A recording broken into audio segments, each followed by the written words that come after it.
En 90 ans d'existence, Nadine de Rothschild a vu passer de nombreux hommes dans sa vie, mais seul l'un d'entre eux a eu la chance de l'épouser, et pas n'importe qui, Edmond de Rothschild, qui lui a offert le titre de baronne et une ascension sociale vertigineuse. Jusqu'au décès du banquier franco-suisse, fondateur-président du groupe Edmond de Rothschild, en 1997. Si est en 1960 que celle qui publie aujourd'hui son 15e livre, Très chère baronne de Rothschild, édition Gourcuff-Gradenigo, croise la route de son futur époux, au cours d'une soirée. Ce dernier vient tout juste de divorcer après un an de mariage et est déjà prêt à se remettre en selle. Comme le rappelle ce samedi Le Figaro dans son entretien avec Nadine de Rothschild, actuellement en pleine promotion de sa dernière œuvre, Edmond de Rothschild exprime tout de suite ses sentiments, une audace qui paye. 3 semaines après leur rencontre, ils emménagent ensemble, 3 ans plus tard le mariage, en 1963 donc, et la naissance de leur fils unique Benjamin la même année.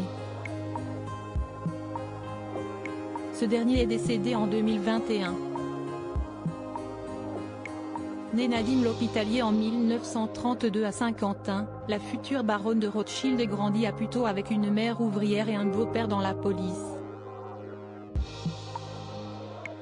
Repérée par le peintre Jean-Gabriel Domergue après qu'elle a répondu à une annonce, Nadine de Rothschild est par la suite présentée au cinéaste Marc Allégret. Si est alors que sa carrière d'actrice débute avec de multiples rencontres de taille, Henri Salvador, Gilbert Bécaud ou encore Charles Aznavour. Parmi elles également, celle avec un certain Georges Brassens. La petite fleur de Brassens, si est celle qui se fait alors appeler Nadine Tallier, inspire l'immense chanteur qui écrit pour elle Une jolie fleur. Et à en croire Nadine de Rothschild, Georges Brassens voyait bien plus en elle qu'une simple source d'inspiration.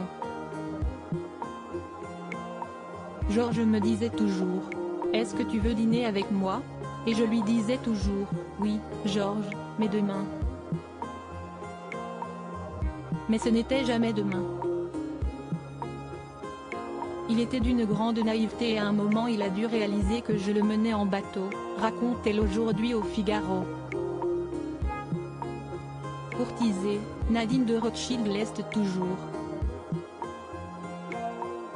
Après le décès d'Edmond, un autre homme riche et puissant lui a proposé de l'épouser, David Rockefeller, qui est mort en 2017. Comme il était un ami de la famille, il a pensé que l'on connaissait les mêmes personnes, que l'on avait les mêmes amis et que cela pourrait très bien faire un très bon mariage.